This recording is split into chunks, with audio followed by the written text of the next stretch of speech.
6 रस जरूरी है। हम लोग 3 रस तो सदा सदैव खाते हैं, लवण हो गया, अमल हो गया और मधुर हो गया। मगर जो 3 रस गौण रह जाते हैं, कड़वा, खटैला, तीखा, ये इन 3 रसों का बैलेंस करते हैं। बैलेंस हम करते हैं। अब मधुर रस की होगी जो जिससे आपको डराया जाता, आपको शुगर हो जाएगी खाने से, ये हो जाएगा, वो हो जाएगा, उसके बारे में मैं चर्चा करूँ। मीठा रस शरीर में बहुत जरूरी है।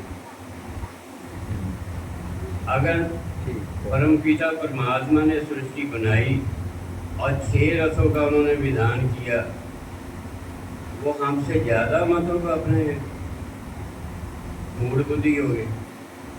6 रस जो है उन्होंने सारा दारमदार ही बहुत संक्षेप गागर में सागर भर के दे दिया हमको। अब जानना तो हमको है ना। ये मधुर रस बड़ा जरूरी है शरीर के लिए। इसके बंद कर देने से ही आपको फिर नुकसान होने लगता है, और ये बंद करवा देते हैं, जिससे आपको शुगर हो जाएगी, ये हो जाएगा, वो हो जाएगा। मधुर रस का ये मांसूत्र जो है ना, आपको एक तिनका भी लग जाए या आपको माड़ी खरोच आ जाएगी, अगर आप मीठे का प्रयोग करने वाले हैं तो वो बड़ी जल्दी ठीक हो जाएगा। वो नासूर नहीं बनेगा, फोड़ा नहीं बनेगा, बहुत जल्दी अच्छा हो जाएगा। और अगर आप इसका प्रयोग नहीं करते तो ये ठीक नहीं होगा, बढ़ता ही जाएगा, जुड़ेगी नहीं। मांस के अंदर जो सूत्र बनते हैं इसी मीठे के द्वारा बनते हैं, और मीठा बहुत जरूरी है। एक परिवार है इधर अपने डी कैट जो कैमरे वगैरह बनाते हैं ना, इधर यूनिवर्सिटी 2 नंबर गेट के पास है। पूरी फैमिली जो है डॉक्टर है, वो एलोपैथी को, वो खुद एमडी रहा। वो आपको बताता हूँ मीठा क्यों जरूरी है। थोड़ा बैलेंस करना होता है। क्या है, मीठा ज़्यादा आज खा गए, थोड़ा सा नींबू ले लो पानी में डाल के, बराबर हो जाएगा। इतनी सी बात होती है। वो खुद एमडी है, पूरा परिवार उनका,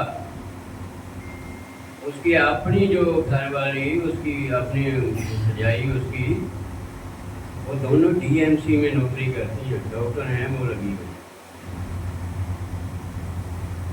तो मीठा रस जो है इससे उनको बड़ा परहेज था। अब एक दाना सा निकल आया उसके, डीपी सिंह उसका नाम है, आप भी हैं वो, डीपी सिंह उनका नाम है। छोटा सा दाना निकल आया पैर के अंगूठे पे, और उनका शरीर जरा भारी भरकम है। ये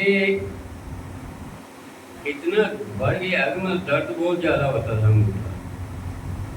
और आप भी ये चंडाल कुलदीप सिंह जो अपने आप को सर्जन को बोलता है, आप भी लगा हुआ है डीएमसी में, मुझे तो पता नहीं ये टीका कैसे हुआ है। ये इसका चौथा केस आया था मेरे पास बिगड़ा हुआ। ये उसके पास गया, इसने कोई कैमरा वगैरह लेना था अपने क्लिनिक के लिए।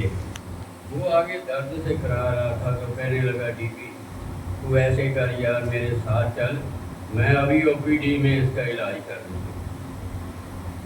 उसको ले गया, जाके चीरा दे दिया अंगूठे। अब चीरा दे दिया अंगूठे में तो काम बिगड़ गया, क्योंकि वो शुगर का भी मरीज बताते थे। काम ऐसा बिगड़ा, 1 साल तक उसको इन्होंने बैठाए रखा कि आपने स्कूटर नहीं चलाना, गाड़ी नहीं चलानी, कहीं जाना नहीं, पैदल कहीं आना नहीं। 1 साल पूरा बैठा रहा। और वो जो था ना अंगूठा, वो बढ़ता ही गया। वो इतना दाना सा था, इतना बड़ा घाव हो गया, और नीचे से मांस नहीं आता था, भरता नहीं था। तो डॉक्टरों ने ये 11 साल के बाद किया, ये आपका पैर काटना पड़ेगा, इतना बढ़ गया था। تب جاگے ہیرو ہارٹ کی بیک سائڈ میں ہے مسٹر جوشی ہیں، ان کا ٹی ایم سی میں بھی دخل ہے، ان کا آفیسر بھی رہے ہیں، ان کی کوٹھی ہے بیک سائڈ، اور ان کا دونوں کا آپس میں بڑا اپنے بیٹھک تھی، ان کو ملنا جلنا تھا ان کا۔ تو اس نے کہا تھا کہ ڈی پی ایسے ہی کرو بھائی وید جی کو دکھاؤ، ان کے یہاں میرا آنا جانا تھا جوشی کے۔ وہ کہنے لگا جوشی صاحب ہماری ساری فیملی جو ہے ڈاکٹر ہے، وہ ایلوپیتھی ہیں ہم سب، اب ہم ویدوں کے چکر میں پڑیں گے۔ وہ کہنے لگا کہ میری بھی تو وائف کی ٹانگ پہ نسور ہو گیا تھا تو انہوں نے ٹھیک کیا تھا، یہ سب تو کہتے تھے چیرا دے دیتے ہیں، وہ مانی نہیں۔ اخیر کہتا ان کو بلایا گیا تو 2 مہینے انہوں نے کہے تھے 1.5 مہینے میں ٹھیک ہوگی، تو دکھانے میں کیا آرام آنا چاہیے۔ کہنے لگا اچھا لیا ان کو، گیا میں